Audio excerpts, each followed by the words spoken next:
դարակազմիկ իրադարձություն, իպակ making իրադարձություն, որը հաստատ գիտեմ Հայաստանին տանելու է դեպի լուսավոր ապագա։ Դե հիմա տեսեք, վայնասուն են բարձրացնում, ասում են մայիսի 5-ի կամ մայիսի 4-ի ձեռնարկված այս միջոցառումը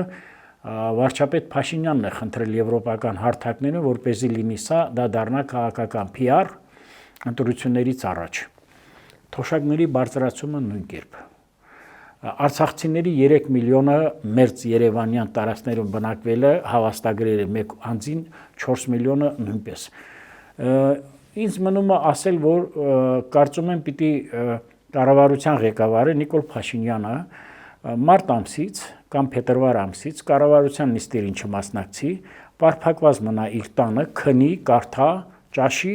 եւ մինչեւ հունիսի 7-ը նոր դուրս գա, տեսնի ընտրությունները ինչ արդյունք են ավարտել։ Կառավարության մեծ ձեռքբերումներն են սրանք, որի գագաթնակետը դարձավ ուրեմն մայիսի 3-ից 5-ը տեղի ունեցած եվրոպական քաղաքական համայնքի այդ հզոր գագաթաժողովը եւ ինչու՞ չի նաեւ եվրոպական ուրեմն կառույցների հետ երկխոսությունը եւ ուրեմն խորհրդակցությունները։